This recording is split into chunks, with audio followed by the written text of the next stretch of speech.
Hey everybody, we're here for a new episode of RLG Cast Reviews. I'm here with Puttyman from Putty or Puttyman. You'll see his stuff in the description below. And I'm here with JD 777 from JohnnyDonuts 777. You'll see his stuff in the description below. And we all came with our A game except Putty, who came with his B game, and I came with my D game because I love the D. And we're just gonna jump into this review. JD, tell him what it's about.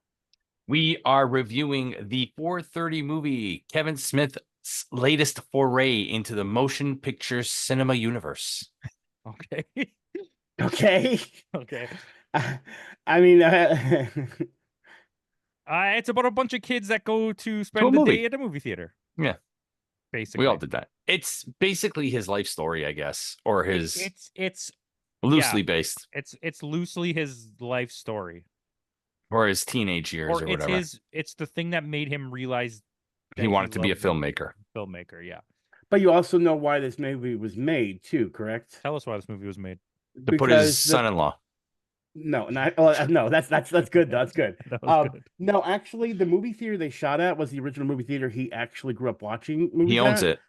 Yeah, and what happened was they were going to shut it down, so he ended up buying it and said, "Let's make a movie out of this." And I know that they that's what use that car that always parks outside of the secret stash as Ken Jeong's car in the movie. Yeah, I love it. Okay, And the guys from South Park bought Casa Bonita. that's true. Do we need to do no spoilers? Because is there really spoilers? Not I really. think so. Well, one There's part, no of release. course, but Okay, well, we'll just give a quick rundown.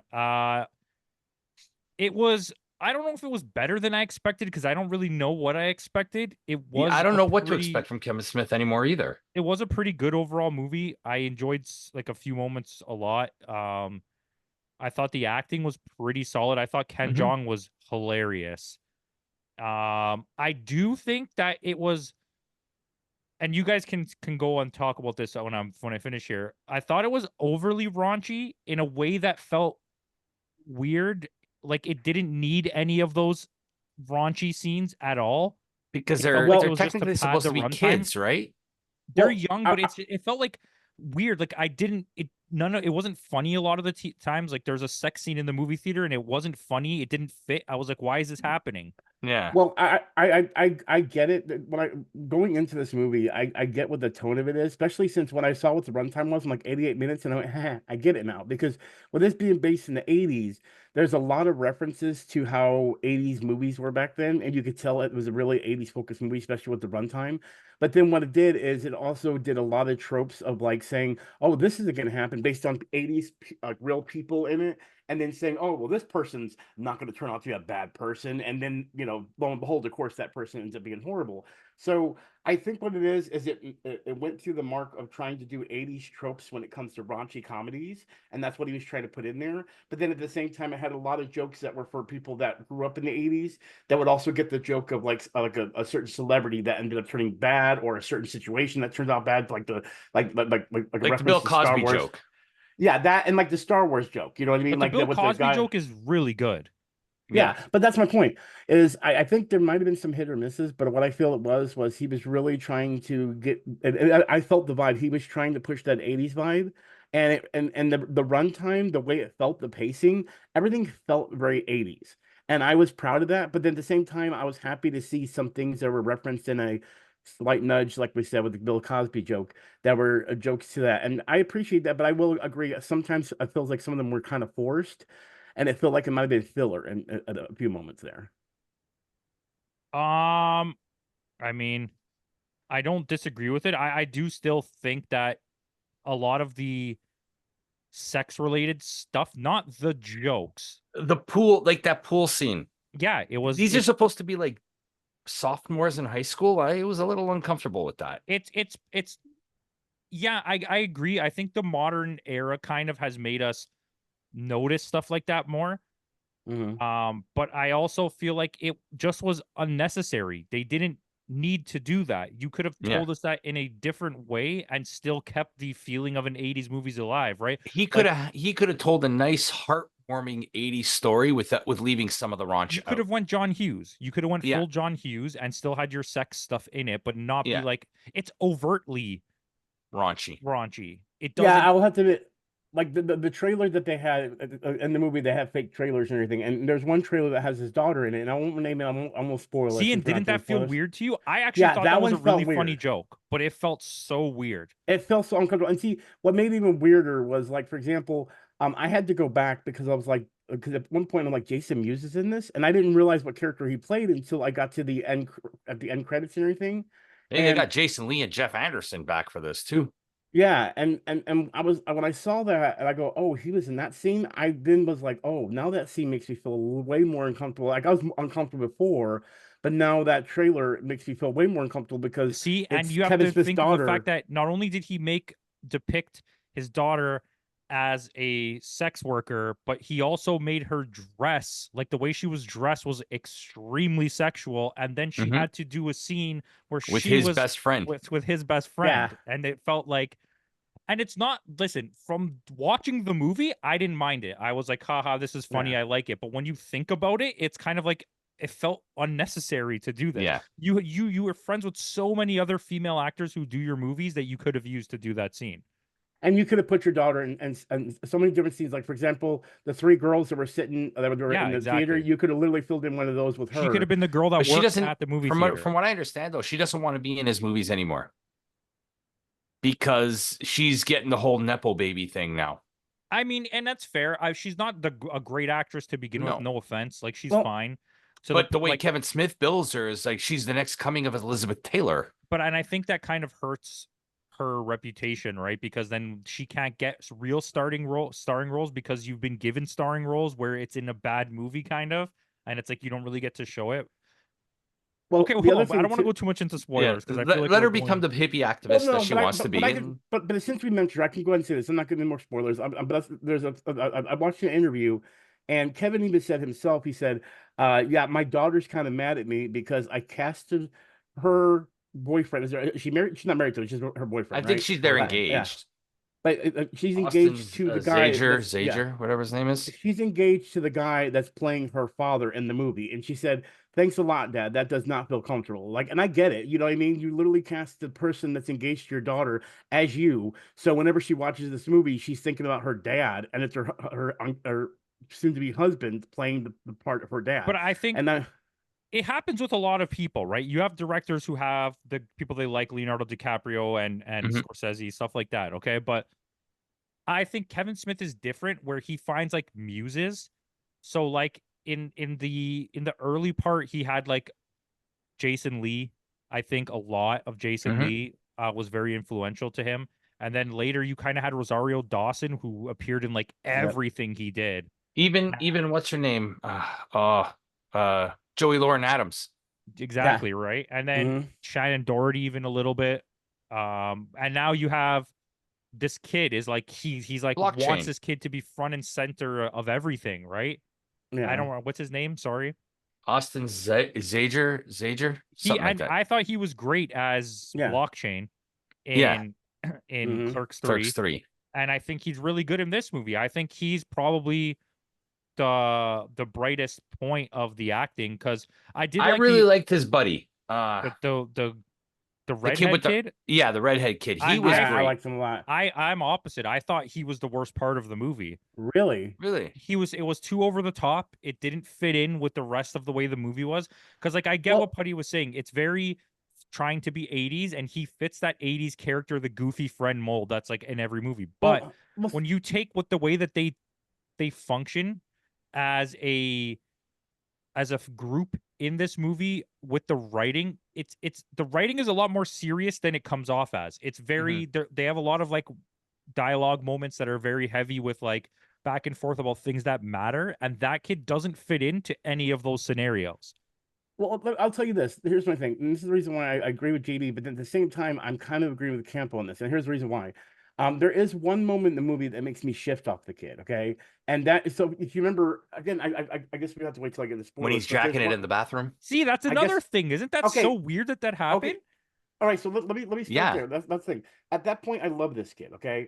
Then he gets kicked out again for doing that. Well, first off, kid, if that's what you're, doing it to, you need to get out more. You know what I mean? Like, it's like It's that the was 80s. But how still the didn't hell did he get caught if he's locked in the stall? I don't Exactly. know. But then he gets kicked out a second time, and it's like I'm like you're kind of pushing this whole getting banned kick thing a little too much right now. Like I get it, you can do the banning situation to kicked out, but using this kid as a catalyst for the same joke, like where he's like, and he has to open the door, he says, "Go around the back." Like I was like, dude, that's not funny anymore. That was funny the I Yeah. first thought time, that those but parts were funny. see, I didn't The think it the one that second time wasn't around it funny to was. me, I thought it was so funny the first time, but then when the mom calls back, I was like, why would you? Why? Or was it the mom that calls back? Yeah, it's his mom, And Brian's then the mom. girlfriend calls back the third time when he's like, I'm not giving you the phone anymore or whatever. Oh Yeah. yeah. But Yeah. okay, let's score But this. I do like Kate McCucci though. Yeah, Kate McCucci's good Yeah, in it. she was I really think good. I everyone's loved good in her. it. I thought everyone was really good in this Yeah. movie. Let's score it, and then we'll talk more. But I'm not scoring Oh, first. Here. Okay, tell you what. Here's an appropriate score: 6.9. Nice, 69. nice. I guess I'll go ahead and I was gonna give it 7.5. The thing is, I will say I'm kind of peaking towards 8, but it's one of those things where it's like I would go back and watch it, but at the same time in my brain there are parts I just kind of want to skip. Like you know how you watch a movie and you're like, okay, I know this part's coming up. Let me go grab something to snack on. You know what I mean? So it's a movie I love and I would go back to, but there's definitely moments I feel they kind of missed, but it doesn't really ruin the movie as a whole in my eyes. So what did you score it? I just said Oh, you 7.5. seem like you were trying to like get to a point where you were going to tell us a number. Um, I did before that. And I said, but I was um, kind of wanting to go to 8. I enjoyed it. It's a movie I definitely will go back to. I will buy it if I can. That will be too. I think it's worth Just to complete watching. the collection. I would Yeah, yeah. have I would have scored it higher, but as I thought about it, and like we're talking right now, there's so many moments of this movie that are completely unnecessary. And but you realize in the end that without those things, it doesn't make a feature length movie. So he kind of was just padding runtime. If you took this all down to the best parts, it's a really good movie. But Mm. it's full of a lot of weird moments. I would give it a hard 7, just slap it on there. It's somewhere in the middle of the pack of Kevin Smith movies for me. I think it's worth watching, and now we'll Yeah. just talk about the movie a little bit more, and then we'll end it. So So I wanted to go This ahead and could have jump been in his here. Breakfast Club, but Yeah. I it could have think been so much okay, more. the start of the movie, the dialogue was so bad. When he's talking to the girl on the phone, I was like, "Oh no, this is going to be the worst Kevin Smith movie." And then once he left to go to find his friends, it completely turned around, and I was Mm. like, "Oh, this is good dialogue." I'm like, "This is the Kevin Smith that I know." But the opening up was like so cheesy, the back and Well, forth with the girl, because no one would have that back and forth with a teenage girl on a phone. but well, here's the other thing. The thing is, I think that when he got with her, like personally, and they weren't talking on the phone, especially even the phone in the theaters, like the chemistry, like the dialogue did not work over the phone at all. And you could tell that's a Kevin Smith written kind of situation, but it feels like maybe some things could have been slightly improv because when him and her get together, there's way more chemistry in that scene when they're together, and especially when she gets defensive with him. So, or for him, I should say. And so I feel like that might be the reason why it worked in the end with them two when they were together is because the chemistry worked. But then when they were over the phone, they couldn't be like there in front of each other. So like the laughs she would do and the jokes he would do just would not hit that mark. And I think it's because there was no chemistry there because it was all dialogues done separately off I screen. also think it's weird that when you clearly everything that's happened between you and this girl points to you guys obviously like each other, and then the movie tries to make you think like, are they gonna like each other? Like they were literally like almost dating before, and nothing bad happened between them. They just Mm. got separated over time.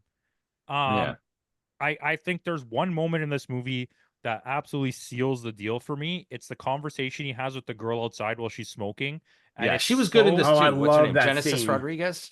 yeah, she and I don't usually like her in anything. And they made her look really like appropriately aged for Hmm. this moment where she's way older than that. Mm. Um, but They made her look like that Jersey girl type yeah, of. they made her look like a girl in her early 20s that would be working at a movie theater when really she's Yeah, probably like what in her mid to late 30s. She's got to maybe. be like something I like don't think that. she's that old. I think she's like only 28, 29. I don't believe that for a second. But that was a great scene. Timmy's I'll on agree it. with you on that. That was a great scene. I love the impact, and I Oh, like, she's your age. See? but I like the dialogue that Buddy's went age, through so on that she's one. 50. Yes.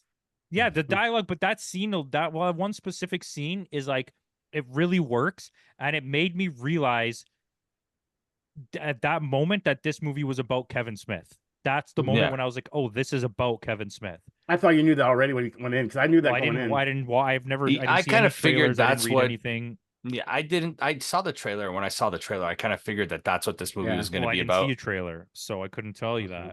that. But for me, the movie was just kind of random, and the way that they use people throughout, it wouldn't necessarily point for me towards it being Kevin Smith, right? Now, So when I saw that scene, I was like, "Oh, this is 100% about Kevin Smith," well, see, and it works so well. That's the best moment in the entire movie. See, here's the. go ahead, buddy. Go ahead. Sorry. Well, I was gonna say I was wondering when we were gonna get to it, but one of the funniest scenes to me actually, because I knew they were doing something, but I didn't know what it was leading into, would be the final. I think it was the mid credit scene, because I think the gag reel was the last scene. Yeah, gag reel was the last scene, so it was the mid credit scene that popped up. Um, I liked the payoff on that because I was wondering if they were gonna mention anything about him going into the world of his movies or something like that, and so when they kept making the joke about like, is he gonna put it in or is he gonna go in, or like the whole joke there, like The they were quick stop. using. It did like Yeah. say it's we're spoiler territory. You could say it's Oh the yeah. quick But stop. yeah, Yeah. but the quick stop scene, I really like the payoff on that because I was wondering if they were gonna reference anything, but then at the same time, I thought maybe it was more like a school thing. You know what I mean? The way they were talking, I was like, we know what they're trying to emphasize, but then it's something else, and there's gonna be Well, payoff I that way. see. I knew it was going to be the quick stop because if he's Really. telling like this is how he was at this point, Clerks was his story at that point when he was working at the quick stop, right? Right. So But basically, this is in a way a prequel to Clerks. Well, no, and I knew that, but the problem I had was I didn't. The reason why I didn't actually take it that way is because he's so young in this movie. The character's supposed to be so young in this movie that he wouldn't be trying to apply it to quick stop at that point. But What the hell? My TV just went on. That was weird. Anyways, talking. we'll keep talking. we're doing live anyway. But yeah, and for me, that I liked the jokes that were happening in that situation. I feel it was Just the it was a road, good baby. payoff. But again, it actually took me by surprise just because I felt like they weren't going to talk about that because he wasn't old enough to start working. I felt more he was gonna be like, oh, he started working with like what's his name, the producer, I forgot his name because he met him through a school. Like he would meet him and he would just read Mosier? Moser. Yeah, Scott Mosier. Like if he Do him and Mosier even talk anymore? I don't think they get along anymore. what isn't he in this movie? I thought he No, made a cameo in this no. movie. Scott Mosier Oh, has him and Scott Mosier have not talked in a long time. Get Timmy on it while we talk about this. yeah. But Do they talk? but yeah, so I mean, I thought maybe it'd be something like that or something like that. Which again, I still like the payoff for the quick stop. I'm not mad about it, but I will admit it No, just and I takes me off think guard. the movie works. I think though, as much as I like it, and I like to see Kevin do things from the heart, Mhm. which apparently we are getting Mallrats 2 now. Apparently Yes. that's going to be the next thing. That'll And be then a takeoff with Workday. he also wants to do a movie about blockchain and the gingivitis kid. What's his name? Which you said it yourself. Then he's The basically Transformers using him. kid. Yeah, he's using him as his muse. Shia LaBeouf. No, the No, Transformers. the kid that was in Clerks 2 that was all about Elias. Elias. Yeah, Elias. Yeah. And this is the thing though. It's like I don't. I Yeah, want Kevin they Smith. haven't spoken in 5 years. I want Kevin Smith to do movies like this 3 years since Clerks 3, outside they of haven't that spoken. Clerks universe that work as good comedies. Do like maybe do be. This is your John Hughes era. Make teen movies, teen angst movies. Well, then let me ask you this. Now that we actually talk about Scott Mosier, how would you guys feel, and this is just kind of going off topic a little bit, but still staying in the same world, how would you guys feel if he said, well, let's continue this story and have this same, since he's wanting to use him as a muse, and now do the story of how he met Scott Mosier? And, well, I mean, I guess they already... They don't speak anymore, though. He won't reference Scott Mosier anymore. Even That's if he true. does, I don't think that makes sense because then you end up in the Clerks era and then you're just doing Clerks. Well, I mean, no, And you could he do it did before just Clerks. do Clerks in Yeah. Clerks 3. Well, no, but I'm saying that you can have all that leading up to it, like him going to college from there, and then actually that's when he says, "I'm taking this money to go to film school," and then end it where where Clerks 3 would kind of go in that word, which would But be it's a different weird dimension. character. Right? I know, but I'm just Clerks is my Dante point- Hicks. Okay, but This hold guy on. is Brian. The storyline of Clerks, okay, comes from the ending point of this movie, is where Clerks would begin in his life. Then no, not necessarily. No, because he goes. Okay, To, but hold he goes on. to college. Yes, but he works at the Quick Stop. He now. works at the Quick Stop before going to college. Right, but he was in college for a while. Meets Okay, Scott but listen. Mosier. So That's when the now that story of happens. Clerks starts now. Just like I'm just spitballing. I don't have to be right. I'm just saying. Okay. It starts now. Then the movie Clerks is about the time when he's at the Quick Stop. Okay. Then Clerks 3 is a movie about him making Clerks during Clerks in Clerks 3. So if we got a movie that was leading up to this, it would just be Clerks a combination of Clerks and Clerks 3 all over again. And I don't think I want that movie. No. Oh, no, I was Clerks just thinking the 3 college is just the years. making of Clerks, which Well, no, I already get that. is a movie. I get that. I was thinking more prior because the thing is, remember, he I get says what in you're the saying, movie, but I just No, don't it's think not that's prior, Putty. interesting. He goes to film school after Clerks. no, okay, no, he goes to film school before Clerks. No. No, What he do you does the mean? film school before he makes Clerks. Yes, Yeah. he does. He makes Clerks about the time before he went to film school. Like the period of time when what Clerks is about before film school. His story the in movie Clerks Clerks- takes place before he goes to film school. Right, but that's not what I'm referring to. What I'm referring to is him going to college. Because remember, the way everything went is he because in this movie he says himself maybe later about working for Quick Stop. Okay, so that gives you some time to make a story about where he goes to film. How about school, we just stop let's making start from movies there. about his life and just let him start making normal Yeah. Zack and Miri? And Mallrats 2 is not happening ever since Harley doesn't want to do it. They could do Why does she have to be anybody part of- else. Why does she? He have to be wants in Clerks her. too. He wants her and Lily Rose in it. Just get What Millie would- Bobby Brown or some other actress Whoa, that whoa, takes whoa, whoa, money whoa, and whoa. doesn't act well. Are they wanting to continue off of the story of yoga hosers? No, he Like just wants them to be in Clerks to Mallrats Don't 2. do that. Don't do that. Because here's the thing: Mallrats 2 has so much charm, but the thing is, you could have the mall shutting down and have characters you can come back that have like kids of their own. Just So make you it have the Jason save Lee- the mall whole thing. This is Yeah. what you're doing. This is what we're doing. All right. I'm writing you Clerks 2, Kevin Smith. Mallrats 2. You mean Mallrats Mallrats 2, yeah. The mall's closing down. All of the people from the original movie, Ben Affleck, everybody, Jason London. The only one you Shannon- can't. Well, you can't. do it based around the fact that Shannon She Doherty passed away. died. So Yep. they have all gone to the funeral. You maybe reference it at the beginning of the movie, okay? Then Mhm. you have them, like the credits go by, and then it's all of the new P generation of kids getting dropped off at the mall to their drug dealers who are Jay and Silent Bob, okay? They do their thing in the mall, but while they're doing their thing in the mall, all the parents that are dropping their kids off at the mall are now interacting with each other, talking about how the mall's going to close, and then the whole movie just becomes a day in their life of trying to keep the Save mall the mall. open. And at the same time, what you could do, I just wrote you a movie. and to make it more interesting, you could even make it where there's a lot of clashing between the parents and the kids. Because think about it, a lot of kids don't go to the malls nowadays like they used to, like we used to. So think about how you can make that a To story. them, the of kids, the art. mall is lame. But that's Yeah, how exactly. that's how they use their parents. They think their parents think they're going to go to the mall, but they're just going there to do drugs, right? That's like their whole thing is the parents think we're just hanging out at the mall. Yeah, but it could really we're be. meeting That's Jay and how. Silent That's how Bob. Brody. Because was it Brody? Is it Brody? Yeah. Brody and Shannon Doherty's character. They at the end of the Clerks, they're married, right? See, So this could be their kid, and this is how they deal with the loss of a parent, kind of thing. They get into drugs and but this could be like a whole storyline, right?